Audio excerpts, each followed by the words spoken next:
चाहे तुम किसी भी एग्जाम की तैयारी कर रहे हो, चाहे तुम बोर्ड की तैयारी कर रहे हो, नीट की तैयारी कर रहे हो, तुमने अपनी पूरी लाइफ में इस एक प्रॉब्लम का सामना जरूर किया होगा। और वो प्रॉब्लम है कि जो तुम्हारा पूरा सिलेबस है, उसमें से कुछ चैप्टर्स, कुछ ऐसे पंच ऑफ चैप्टर्स तुम्हें ऐसे लगते होंगे कि तुम्हारी पूरी तैयारी को वो अफेक्ट करते होंगे। तुम्हें वो पढ़ने में बड़ी मुश्किल होती होगी, तुम्हें वो डिफिकल्ट लगते होंगे, इतने डिफिकल्ट कि तुम उन्हें कंप्लीट करना तो दूर, तुम उन्हें अभी तक हाथ भी नहीं लगा पाए हो।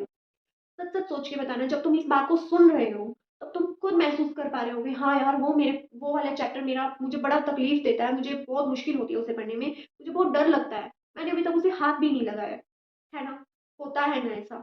और प्रॉब्लम सिर्फ इतनी नहीं है कि कुछ चैप्टर से डर लगता है, बल्कि वो चैप्टर्स तुम्हारे जो बाकी के बचे हुए चैप्टर्स हैं, जो तुम्हें इजी लगते हैं, जो तुम आसानी से पढ़ पाते हो, उस उनको भी, वो चैप्टर उनको भी अफेक्ट कर रहा होता है, उन पे भी इम्पैक्ट डाल रहा होता है। क्योंकि तुम जब भी पढ़ने बैठते होगे तो वो कुछ चैप्टर्स तुम्हारे दिमाग में ऐसे रैंडमली क्लिक करते होंगे कि हाँ यार, मेरा वो चैप्टर तो कब से पढ़ा हुआ है, मैंने तो अभी तक उसे हाथ तक नहीं लगाया है, मुझे तो वो समझ ही नहीं आता है, मेरे उस दोस्त ने तो वो कब का कंप्लीट कर लिया। इस तरह के थॉट्स तुम्हें परेशान करते होंगे जब भी तुम पढ़ने बैठते होगे। और खुद सोच के बताना कि जब भी तुम पढ़ने बैठते हो, तुम्हारा उन चैप्टर्स की वजह से फोकस खराब होता होगा, तुम उन पे फोकस, तुम जो भी पढ़ने बैठे हो उस पे फोकस ही नहीं कर पाते होंगे, है ना। ऐसा ही होता है ना। तो आज इस वीडियो में मैं तुम्हारे साथ इसी प्रॉब्लम के बारे में डिस्कस करने वाली हूँ। सबसे पहले मैं तुम्हें पूरी प्रॉब्लम के बारे में एक्सप्लेन करूंगी कि क्यों ऐसा होता है, क्यों हमें कुछ चैप्टर्स इतने डिफिकल्ट लगते हैं, क्यों हम उन्हें हाथ नहीं लगा पाते हैं, क्या ऐसे रीजन होते हैं। उसके बाद मैं तुम्हें कुछ ऐसे टेक्निक्स बताऊंगी जिनको फॉलो करने के बाद में तुम्हें इस प्रॉब्लम का कभी सामना नहीं करना पड़ेगा, ये प्रॉब्लम तुम्हारी लाइफ से चली जाएगी। और तुम खुद फील करोगे कि तुम्हारी तैयारी बहुत मजेदार हो गई है। क्योंकि जब ये बर्डन, ये जो कुछ चैप्टर्स का बोझ तुम सिर पे लेके चलते हो ना, वो दिमाग से निकल जाएगा, वो तुम्हारा काम निपट जाएगा, वो तुम्हारे सॉर्ट हो जाएंगे। तो तुम्हारी आने वाले टाइम में जो तैयारी होने वाली है ना, वो बहुत मजेदार होने वाली है। तो इस पूरी वीडियो को देखना बहुत जरूरी है, क्योंकि लास्ट में इन टेक्निक्स के बाद मैं कुछ टिप्स दूंगी, ऐसे मेन टिप्स, जिनको अगर तुम और इम्प्लीमेंट कर लोगे तो तुम्हारी ये पूरी तैयारी, पूरी प्रिपरेशन 2x फास्टर हो जाएगी, ठीक है। तो hi everyone, my name is Diksha and welcome to channel NEET fixer, जहाँ पे मैं तुम्हारी हेल्प करूंगी नीट की प्रिपरेशन से लेके सिलेक्शन तक इस पूरी जर्नी को फिक्स करने में। तो सबसे पहले क्या होता है कि हर स्टूडेंट के लिए ये जो चैप्टर्स की लिस्ट है, डिफिकल्ट जो मुश्किल लगते हैं, वो अलग अलग हो सकती है।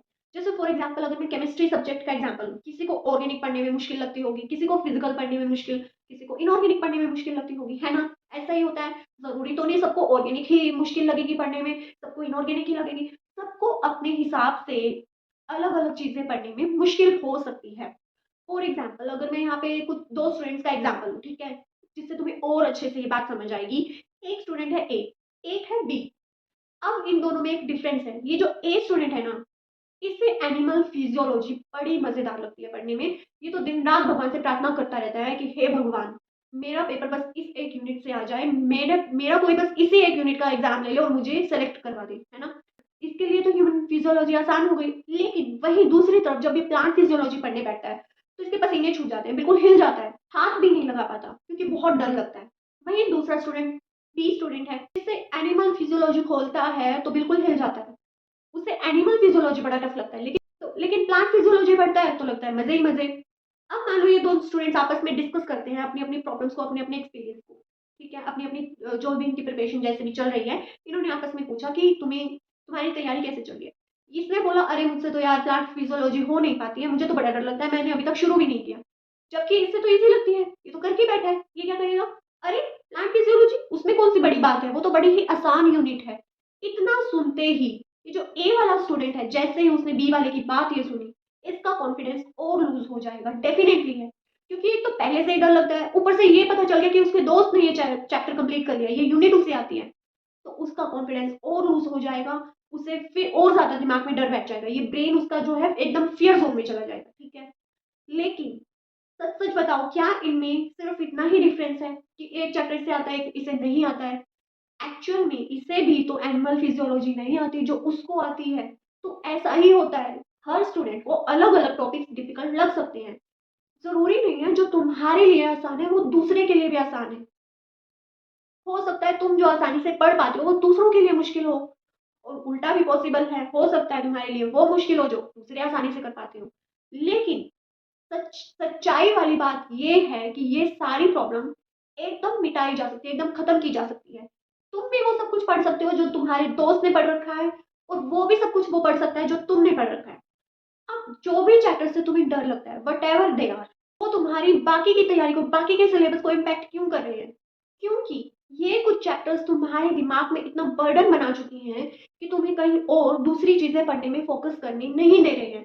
क्योंकि ये जो हमारा ह्यूमन ब्रेन होता है ना, वो इंटेलिजेंस के लिए नहीं, सबसे पहले सर्वाइवल के लिए बना है। जो पुराने टाइम में आदिवासी टाइप के जब लोग होते थे ना, उनका काम इंटेलिजेंट बनना नहीं था, उनका काम बस सर्वाइव करना था। उन्हें बस चीजों से, मुश्किलों से बचना था, अपने खाने पीने का इंतजाम करना था, दैट्स इट। तो ये जो ब्रेन है ना, वहीं से अभी तक इवॉल्व होते होते अभी तक भी हमारे ब्रेन के लिए जो फियर वाली चीजें होती है, जिन चीजों से हमें डर लगता है, वो टॉप प्रायोरिटी रहती है। जिस भी चीज से हमें डर लगता है ना, तुम्हें डर लगता है, वो हमारे ब्रेन के लिए एक खतरे का सिग्नल होता है। तो वो उससे बचने के लिए बस उसी के बारे में सोचता रहता है। तो तुम जब भी दूसरी चीजें पढ़ने जाते हो, दूसरी चीजों पे फोकस करते हो, दूसरे सब्जेक्ट्स पे फोकस करते हो जिनको तुम आसानी से पढ़ पाते हो, तब भी तुम फोकस नहीं कर पाते, क्योंकि तुम्हारे दिमाग में कुछ चैप्टर्स का डर है और तुम्हारा दिमाग उन्हीं से डील करने में उलझा हुआ है। फॉर एग्जाम्पल, एक छोटी सी स्टोरी की हेल्प से तुम्हें एक एग्जाम्पल देती हूँ, ठीक है? स्टोरी को सुनना। मान लो तुम्हें कॉकरोच से डर लगता है, ठीक है? अब लगता है कि नहीं लगता है, एक बार इस बात को भूल जाओ, जस्ट मान लो कि डर लगता है, ठीक है? मैंने एक कॉमन सा डर उठाया है जो लोगों को लगता है, ठीक है? अब मान लो तुम किसी के घर गए, एज गेस्ट तुम किसी के घर पे चले गए, ठीक है? वहां पे तुम गए, तुम बैठे, तुमने बातें की, उन्होंने तुमसे चाय पानी ऑफर किया, ठीक है? उसके बाद में जिनके घर तुम गए, उन्होंने तुमसे पूछा कि तुम्हारी फेवरेट चीज क्या है। तुमने कहा मुझे तो चॉकलेट खानी पसंद है, मुझे चॉकलेट बड़ी अच्छी लगती है, तुम्हारी फेवरेट चीज हुई चॉकलेट। अब ये सुन के वो बंदा जिसने तुमसे ये पूछा था, वो चॉकलेट लेने चला गया, ठीक है? अब वहां पे बैठे बैठे तुमने नोटिस किया किसी एक कॉर्नर में, तुम्हारे आसपास के कॉर्नर में एक कॉकरोच है, लेकिन तुम्हें तो कॉकरोच से डर लगता है। अब तुम्हारा दिमाग वहां पे फोकस हो गया। तुम्हें जो डर होता है ना, तुम किसी भी चीज से डरते हो, तुम अगर कॉकरोच को नहीं इमेजिन कर पा रहे, तो तुम अपनी चीज, जो भी चीज से तुम्हें डर लगता है ना, उसे इमेजिन करके देखो वहां पे, ठीक है? तुम्हारे दिमाग को तुम्हें अपनी आंखों से वो चीज दिखाई दी, कॉकरोच दिखाई दिया, तुम्हारे दिमाग को सिग्नल गया, अरे यहाँ तो कॉकरोच है। तो और तुम्हें डर लगता है, तुम्हारा दिमाग एकदम घबरा जाता है। अब वो बंदा तुम्हारे लिए चॉकलेट लेके आया, उसने तुम्हें वो चॉकलेट दिखाई। अब वो यहाँ पे तुम्हें चॉकलेट साइड में ऑफर कर रहा है, लेकिन तुम्हारा दिमाग क्या तुम्हारी फेवरेट चीज की तरफ शिफ्ट हो पाएगा? तुम्हारे फियर से तुम्हारी फेवरेट चीज पे शिफ्ट हो पाएगा? नहीं। तुम्हारा दिमाग सिर्फ उस डर पे, उस कॉकरोच के डर पे, उस फियर पे फोकस करता रहेगा। तुम्हारे दिमाग में बस यही चलता रहेगा। कोई एक बार इसे तुम्हें सुनाई भी नहीं देगा कि कौन को तुमसे क्या कह रहा है, तुमसे क्या पूछ रहा है, तुम्हें कोई चीज, तुम्हारी फेवरेट चीज ऑफर की जा रही है। तुम्हारा दिमाग बस सोच रहा होगा कि कोई अभी से यहाँ से हटा दे, ठीक है?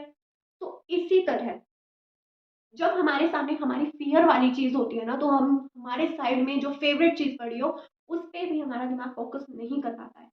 सेम ऐसा ही होता है जब हम एक एग्जाम की तैयारी कर रहे होते हैं, हम एक सिलेबस को पढ़ रहे होते हैं। उसमें जो चैप्टर्स हमें डिफिकल्ट होते हैं ना, जिनका हमें डर होता है, उस कॉकरोच की तरह फियर होता है, तो उस चॉकलेट वाले चैप्टर्स को भी हम फोकस नहीं कर पाते हैं, ठीक है? तो इस तरीके से तुम्हारी पूरी सिलेबस में, तुम्हारी पूरी प्रिपरेशन में ये इम्पैक्ट आ रहा होता है। तो ऐसा क्या होना चाहिए इस प्रॉब्लम से निपटने के लिए? कभी इसके सॉल्यूशन के बारे में सोचा है? तुम खुद इस प्रॉब्लम को महसूस कर पा रहे होगे, तो तुमने कभी इसके सॉल्यूशन के बारे में सोचा है? क्या इसका सॉल्यूशन हो सकता है? हो सकता है तुमने इस प्रॉब्लम से निकलने की बहुत बार कोशिश की होगी, ठीक है? लेकिन एक प्रॉब्लम को सॉल्व करना और उससे एस्केप करना अलग चीज होती है। एस्केप कैसे? तुम जरूर यूट्यूब पे ऐसी वीडियोस ढूंढते होगे कि कोई बता दे कि इस चैप्टर को छोड़ना है, इसको स्किप करना है। तो क्या छोड़ना एक सॉल्यूशन है? नहीं। अब यहाँ पे मैं तुम्हें एक कड़वी सच्चाई बताती हूँ। आई गारंटी यू, तुम्हारे जो भी चैप्टर्स है ना, तुम 5 6 7 8 जितने भी चैप्टर्स तुम्हें पूरे सिलेबस में से मुश्किल लगते हैं, वो चैप्टर्स कहीं ना कहीं इंपॉर्टेंट जरूर होते हैं, है ना? तुम खुद सोच के देखो, तो क्या वो चैप्टर्स इंपॉर्टेंट नहीं है? फॉर एग्जाम्पल, मान लो केमिस्ट्री से तुम्हें पी ब्लॉक मुश्किल लगता है, और यहाँ पे गलत बिल्कुल मत समझना, मैं कोई परसेप्शन नहीं बना रही हूँ कि पी ब्लॉक एक मुश्किल चैप्टर है। मैं जस्ट कह रही हूँ कि आप मान के एक बार सोच के देखो, जैसे पी ब्लॉक चैप्टर तुम्हें मुश्किल लगता है, हो सकता है नहीं लगता हो, और एक्चुअली में मोस्ट ऑफ स्टूडेंट्स को, बहुत सारे स्टूडेंट्स को ये चैप्टर मुश्किल लगता है, तो मैं इसका एग्जाम्पल ले रही हूँ। मान लो तुम्हें पी ब्लॉक मुश्किल लगता है, ठीक है? तो क्या पी ब्लॉक छोड़ने से काम चल जाएगा? क्या तुम इस चैप्टर को छोड़ सकते हो? और अगर तुम इस चैप्टर को हटा दोगे, छोड़ दोगे, तो ये चैप्टर इनऑर्गेनिक केमिस्ट्री का बहुत मेजर पार्ट कवर करता है, तो इसको छोड़ तो नहीं सकते। तो इसी तरह तो तुम्हारी इसमें जो भी चैप्टर्स है ना, वो भी कहीं ना कहीं इंपॉर्टेंट जरूर होंगे। तो छोड़ने का सॉल्यूशन मत सोचना, कभी भी छोड़ने के बारे में मत सोचना। एक्चुअल में क्या किया जा सकता है? तो देखो, सॉल्यूशन जानने से पहले प्रॉब्लम समझना बहुत ज़रूरी है। जब तक प्रॉब्लम के रीज़न्स पता नहीं चलेंगे ना कि ये क्यों होती है और तुम्हें क्यों ऐसा फेस करना पड़ रहा है, तब तक सॉल्यूशन काम नहीं करने वाला। तो मैं यहाँ पे कुछ मेजर रीज़न्स बता रही हूँ कि ऐसा क्यों होता है, क्यों तुम्हें ये चैप्टर्स मुश्किल लगते हैं, ठीक है? इन मेजर रीज़न्स में से हो सकता है तुम्हारा कोई रीज़न हो चाहे नहीं हो, लेकिन मैं मेजर रीज़न डिस्कस कर रही हूँ। फर्स्ट रीज़न, हो सकता है तुमने इस चैप्टर को जो भी तुम्हें मुश्किल लग रहा है, 1, 2, 3 जितने भी तुम्हें लगते हैं, तुमने इनको बहुत बड़ा आँक लिया है। लाइक तुम्हें बहुत बड़े लगते हैं, उसमें बहुत सारे कॉन्सेप्ट हैं, बहुत सारे एग्ज़ाम्पल हैं, बहुत सारे डायग्राम्स हैं, बहुत सारी चीज़ें हैं याद करने को, ठीक है? तुम्हारे लिए वो चैप्टर बहुत बड़ा है और अगर बड़ा है तो ज़ाहिर-सी बात है मुश्किल भी लगता होगा। Reason number 1। रीज़न नंबर 2, तुम्हारे किसी दोस्त ने, तुम्हारे फ्रेंड सर्कल में किसी ने पहले ही बोल दिया कि अरे ये चैप्टर तो मुझे मुश्किल लगता है। मान लो तुम आज ये चैप्टर पढ़ने वाले थे, ठीक है? तुमने एक चैप्टर का नाम नोट किया था, तुम आज ये पढ़ने वाले थे। तुम अपने स्कूल गए या अपने कोचिंग गए, वहाँ तुम्हारे फ्रेंड सर्कल में किसी ने बोल दिया कि अरे यार वो चैप्टर है ना बड़ा ही मुश्किल है, मुझसे तो होता ही नहीं है, मेरे बस की बात नहीं है। तुमने ये बात सुनी, तुम्हारे दिमाग में ये गई और ये बात तुम्हारे दिमाग में बैठ गई, क्योंकि आज ही तुमने उस चैप्टर का नाम नोट किया था, अभी तुम बस सोच ही रहे थे कि तुम उसे पढ़ने वाले थे, लेकिन इतने में किसी ने कह दिया अरे वो तो बहुत मुश्किल है। दिमाग में जब ये चीज़ बैठ जाती है, तो चीज़ें करना और भी मुश्किल हो जाता है। तुम उस चीज़ को हाथ लगाने से पहले 10 बार सोचते हो। रीज़न नंबर 3, जो कि एक बहुत जेन्युइन रीज़न हो सकता है जो चैप्टर तुम्हें मुश्किल लग रहा है वो तुम्हारा बैकलॉग हो, वो तुमसे छूट गया हो, वो तुमसे स्किप हो गया हो सकता है तुम्हारे स्कूल में जब वो लेक्चर पढ़ाया जा रहा हो, तुम्हारी कोचिंग में पढ़ाया जा रहा हो, तो तब तुम उस लेक्चर को अटेंड नहीं कर पाए हो सकता है तुम बीमार पड़ गए हो या कहीं पे चले गए हो, आउट ऑफ द टाउन चले हो, एनी हाउ तुमसे वो चैप्टर स्कूल या कोचिंग से मिस हो गया, तो वो चैप्टर तुमसे छूट गया। अब जब तुम बीमार होके ठीक हुए, कहीं गए हुए थे, वापस आए, तुमने वापस स्कूल ज्वाइन किया, तुमने जाके देखा तुम्हारे सारे दोस्त बोल रहे हैं अरे तुम तो एब्सेंट थे, तुम्हारे पीछे से उन टीचर ने हमें तो ये चैप्टर पढ़ा दिया, ऊपर से उन्होंने ये भी बोल दिया कि टीचर ने ये भी बताया था कि ये चैप्टर बड़ा इंपॉर्टेंट है। अब जैसे ही ये बात तुम्हारे कानों में गई कि तुम तो एब्सेंट थे और तुम्हारे पीछे से इतना इंपॉर्टेंट चैप्टर कवर हो चुका है, अब तुम्हें आएगा FOMO. FOMO means fear of missing out, कि तुम अकेले बच गए हो, तुम ही रह गए जिसने ये इंपॉर्टेंट चैप्टर नहीं किया, अभी तक बाकी क्लास में सब लोग कर चुके हैं। तो that would be the main reason also. ये तो थी प्रॉब्लम। अब अगर हम इन सभी रीजन के एक एक करके सॉल्यूशन देखें, तो हमारा पहला रीजन क्या था कि तुम्हें कोई चैप्टर बहुत बड़ा लगता है, उसमें बहुत सारी चीजें हैं याद करने को, इसलिए तुम उसे नहीं स्टार्ट कर पा रहे हो, क्योंकि पहले माइंड परसेप्शन बन चुका है कि ये इसमें बहुत कुछ है करने को, बहुत टाइम लग जाएगा इसमें, तो ठीक है। तो क्या होता है, जब भी कोई बड़ा टारगेट ऐसा हो, बहुत बड़ा टॉपिक हो, बहुत बड़ा चैप्टर हो, जब टारगेट बड़ा हो तो अच्छा रहता है तुम उसको छोटे-छोटे पार्ट में डिवाइड करके करो। जैसे फॉर एग्ज़ाम्पल मान लो मैंने एग्ज़ाम्पल दिया था कि पी ब्लॉक चैप्टर का, ठीक है? तो अब उसमें क्या है, वो मोस्टली वो चैप्टर मैंने देखा है स्टूडेंट को वो चैप्टर है ना, मुश्किल ही इसलिए लगता है क्योंकि उसमें बहुत कुछ है, ढेरों चीज़ें याद करने को, ऊपर से इतनी ज़्यादा वो पार्ट्स में डिवाइडेड है, ठीक है?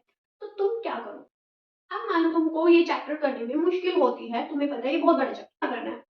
आज जब पहले दिन तुम इस चैप्टर को लेके बैठो, तो तुम्हारे लिए ये पूरा चैप्टर नहीं होना चाहिए दिमाग में, तुम्हारे दिमाग में ये पूरे चैप्टर का स्ट्रेस नहीं आना चाहिए।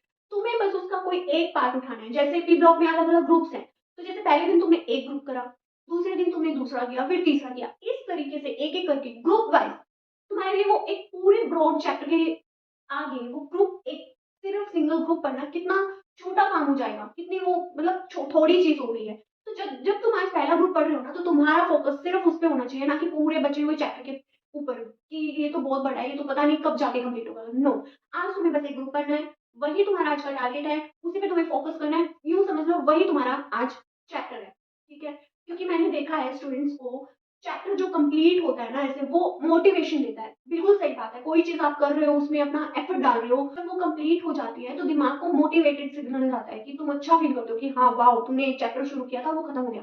तो फिर इस तरीके से जो छोटे वाले टॉपिक होते हैं वो तो जल्दी खत्म हो जाते हैं, तुम उसमें अच्छा फ़ील करते हो। वहीं बड़े वाले में तुम उतना पेशेंस नहीं रख पाते कि यार ये तो कब से खत्म ही नहीं हो रहा है। तो नहीं, चीज़ों को ऐसे जज नहीं करना है, सबसे पहले एक्सेप्ट करना है कि हाँ, वो चैप्टर छोटा था, अब पूरे सिलेबस में ऐसे ही है कि बहुत सारे चैप्टर छोटे-छोटे हैं, वो जल्दी खत्म हो जाते हैं, कुछ बड़े-बड़े हैं, कुछ एक ही हैं, बहुत ज़्यादा बड़े-बड़े नहीं, मतलब बहुत ऐसा नहीं है, बहुत ज़्यादा पोर्शन है जो बड़े-बड़े चैप्टर्स का है। थोड़े बहुत कोई चैप्टर है हर सब्जेक्ट में, तुम उन्हें अपने हिसाब से फिगर आउट कर सकते हो। तो जब बड़ा चैप्टर है ना उसको ऑफ कोर्स वो उतना टाइम लेगा, उसको तुम्हें पेशेंस के साथ टाइम देना पड़ेगा, तब जाके एक-एक करके उसकी चीज़ें दिमाग में जाएँगी। तो तो तुम्हें पूरा ओवरबर्डन नहीं होना है कि ये तो बहुत बड़ा चैप्टर है, ये कैसे होगा। होगा, धीरे धीरे एक एक करके होगा, जैसे मैंने पी ब्लॉक का एग्जाम्पल दिया। अब अगर जब तुम इस स्ट्रैटेजी के साथ पढ़ोगे कि छोटे छोटे टारगेट्स को कंप्लीट करोगे, छोटे छोटे ग्रुप, एक एक ग्रुप को डेली पढ़ोगे उस चैप्टर में से, ठीक है, तो तुम्हें क्या करना है, आज पहले दिन तुमने एक ग्रुप पढ़ा, फिर दूसरे दिन दूसरा पढ़ा, तीसरे दिन जब तुम तीसरा ग्रुप पढ़ने बैठोगी, एक तो तुम्हारी उस चैप्टर के साथ बॉन्डिंग डेवलप हो चुकी है, ठीक है, तुमने ऑलरेडी उसको स्टार्ट कर लिया, ये बहुत बड़ी ट्री हो जाएगी तुम्हारे लिए, ठीक है। जब तीसरे दिन तुम पढ़ने उसे बैठ रहे हो ना, तीसरा ग्रुप करने, तो तुम्हें क्या करना है, पहले 2 दिन वाले जो 2 ग्रुप्स हैं उनको कंपाइल करना है, उन्हें रिवाइज करना है। और रिवीजन करने में ये बहुत बड़ा मिसकंसेप्शन होता है स्टूडेंट्स का कि रिवीजन कैसे करें। रिवीजन करने के लिए तो टाइम ही नहीं मिलता, रिवीजन के लिए टाइम नहीं निकालना होता, रिवीजन तुम्हारी पढ़ाई के बीच का पार्ट होता है। रिवीजन ऐसा नहीं है किसी और ही कोने में जाके तुम्हें रिवाइज करके आना है, नहीं। तुम तुम डेली जब पढ़ने बैठ रहे हो उसमें से तुम शुरू में, अगर तुम्हें रिवीजन का खौफ है ना, तो शुरू के 10 मिनट भी तुम देना शुरू कर दो, तुम खुद देखोगे चीजें तुम्हारी बहुत जल्दी रिवाइज होगी। और अगर जैसे तुम वो 2 ग्रुप तुमने पढ़े, तो फिर क्या होता है, अगर हमने कोई चीज अभी ताजा ताजा सीखी है, अभी अभी पढ़ी है, उसके साथ अभी अभी बॉन्ड बनाया है अपना, ठीक है, तो क्या है, अगर तुम उसे तुरंत तुरंत के तुरंत रिवाइज करोगे साथ के साथ तीसरे दिन पे, 10 मिनट के अंदर ये रिवाइज हो जाएगा, बहुत जल्दी रिवाइज हो जाता है, ठीक है। तो इस तरीके से एक एक एक एक छोटे छोटे टारगेट को, बड़े टारगेट को छोटे छोटे गोल्स में डिवाइड करके तुम कंपाइल करते जाओगे, तो वो चैप्टर अपने आप तुम्हारा सॉर्ट हो जाएगा और बहुत इजीली हो जाएगा। लेकिन वहीं तुम पूरे चैप्टर का बर्डन लेते रहोगे, तो वो तुम्हारे दिमाग पे बस बर्डन ही स्ट्राइक करता रहेगा, लेकिन तुम्हें ये नहीं करना है। अब क्या होता है कि कोई चैप्टर हमें डिफिकल्ट, एक्चुअल में हमें जो पढ़ने में मुश्किल हो रहा है वो क्यों हो रहा होता है, तो ऐसा नहीं है कि तुम और चीजें पढ़ पा रहे हो तो इसमें कुछ अलग से मुश्किल चीजें हैं, नहीं, तुम इसे भी कर पाओगे, ये भी तुम्हें तुम्हारे दिमाग में जरूर जाएगा। बस देर होती है एक डिसीजन की, तुम्हें बस डिसीजन लेना है, तुम्हें परसेप्शन नहीं बनाना मुश्किल है कैसे होगा, आज से नो कैसे होगा, आज से तुम्हें बस डिसीजन लेना है कि आज मैंने डिसाइड किया है, आज मैं बस इसे पढ़ूंगा, इसको टाइम दूंगा या दूंगी, ठीक है। यूं नहीं कि तुम बस उस डर को बार बार रिपीट कर रहे हो दिमाग में, कैसे होगा कैसे होगा कैसे होगा, नहीं होता है, तुम्हें बस टाइम देना होता है, बस जाके तुरंत बैठो और उसे पढ़ना शुरू करो, ठीक है। जब तक उससे दूर भागते रहोगे, उसे पीछे छोड़ते रहोगे, वो तुम्हें और भी ज्यादा इम्पैक्ट करता रहेगा। तो रहकर तुम इतने इतने ज्यादा टाइम के लिए इम्पैक्ट होते रहो, क्यों ना एक डिसीजन ले लो, एक छोटा सा डिसीजन लेके उसे 10 मिनट आज के दे दो। तो आज इस वीडियो के बाद, ये वीडियो तुमने सुना, तुमने जाना, उसको तुम खाली नहीं जाने दोगे।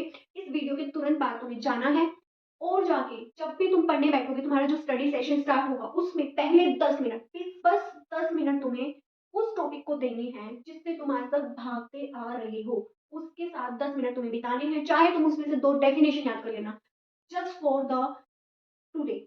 क्योंकि आज पहले दिन पे तुम जब डिसीजन लेके 10 मिनट भी उसे दे दोगे, तो अगले दिन तुम्हारे लिए ऑटोमेटिक वो चीज आसान हो जाएगी, क्योंकि तुम्हारे दिमाग में जो अभी तक ना स्टार्ट करने वाला जो गैप था वो खत्म हो जाएगा, वो भर जाएगा। अब तुम जब उसमें एंट्री ले लोगे, तो चीजें एक एक करके तुम्हें सॉर्ट होने लगेंगी, वो अपने आप आने लगेंगी, लेकिन जस्ट एक डिसीजन लेना जरूरी है, तो ये याद रखना। तो आज जाके तुम्हें इस वीडियो के बाद में 10 मिनट उस टॉपिक को जरूर देने हैं, और तुम्हें इस वीडियो में कमेंट करना है तुम किस टॉपिक को जाके अभी 10 मिनट में पढ़ने वाले हो, कौन सा ऐसा टॉपिक है जो तुम्हें बहुत परेशान करता है, जिसे तुम छोड़ते आ रहे हो और उसी को आज तुम पढ़ने वाले हो, ठीक है। कमेंट में ये चीज जरूर लिखना। अब क्या है, दूसरा रीजन आता है कि किसी से सुन लिया ये तो टॉपिक डिफिकल्ट है, तो देखो कभी भी किसी के कहे हुए को तुम्हें परसेप्शन नहीं बनाना है। जब हम किसी से ये बात सुनते हैं, तुम जाके अपने दोस्तों से ये बात सुनते हो कि फलाना चैप्टर तो यार बड़ा मुश्किल है, होना ही मुश्किल हो रखा है, मुझे तो कुछ समझ ही नहीं आ रहा, तो ऑटोमेटिकली उसका जो डर है वो तुम्हारे तक भी पहुंचेगा, अगर तुमने उस चैप्टर को अभी तक नहीं पढ़ा है, ठीक है। तो तुम्हारे तक वो डर पहुंचेगा तो तुम्हारे दिमाग में भी जाएगा, एक बार के लिए क्लिक जरूर करेगा, वो नेचुरल है। लेकिन जब भी तुम पढ़ने बैठोगे ना, तुम्हें उस फीलिंग के साथ बिल्कुल नहीं बैठना है, तुम्हें किसी और के डर को अपना डर नहीं बनाना है। तुम्हारे लिए चीजें नॉर्मल होनी चाहिए, जैसे और चैप्टर्स को तुम टाइम देते हो जैसे उनको करते हो, सेम वैसे ही उस चैप्टर को तुम्हें पढ़ने बैठना है। सेम सिंपल प्रोसेस तुम फॉलो करते हो, जाके अपने नोट्स खोलते हो, अगर तुमने ऑलरेडी नोट्स बना रखे हैं नोट्स खोलते हो, उससे रिवाइज करते हो, नहीं किया तो तुम किसी का लेक्चर, कोई भी लेक्चर वीडियो तुम स्टार्ट करते हो, वहां से नोट्स बनाते हो, उसे रिवाइज करते हो। सिंपल यही प्रोसेस होता है हर चीज को पढ़ने का। तो जो टॉपिक तुम्हें मुश्किल लग रहा है ना एक्चुअली, इसको पढ़ने का भी यही सेम प्रोसेस है, इसमें तुम्हें अलग से कोई एफर्ट नहीं करना है, सेम प्रोसेस इसमें है। बस फर्क कितना है, उसमें तुम दिमाग नहीं लगाते हो कि यह मुश्किल है कैसे होगा, लेकिन इस वाले में क्या है, तुमने अपना दिमाग लगा दिया है यार ये कैसे होगा, तो ये जो कैसे होगा वाला क्वेश्चन है ना, इसको आज के बाद हटाओ। होगा जैसे दूसरी चीजें होती है वैसे ही ये होगा।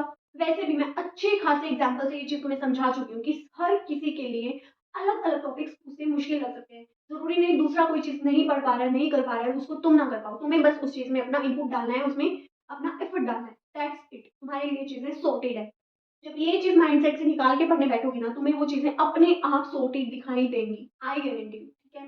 अब दूसरी बात, अब फिर लास्ट वाला आता है कि तुमसे वो चैप्टर मिस हो गया, फोमो क्रिएट हो रहा है कि सबका हो चुका है, मेरा ही रह गया किसी फलाना-फलाना रीज़न की वजह से। तो क्या है, स्कूल में गए वापस, कोचिंग में गए वापस, जब भी तुमने रिकनेक्ट किया, वहाँ पे जाके रीजॉइन किया, तुम्हें बस अपने टीचर से जाके रिक्वेस्ट करनी है कि मेरा इस रीज़न की वजह से ये टॉपिक मिस हो गया था, आप प्लीज़ मुझे पढ़ा दीजिए, ठीक है?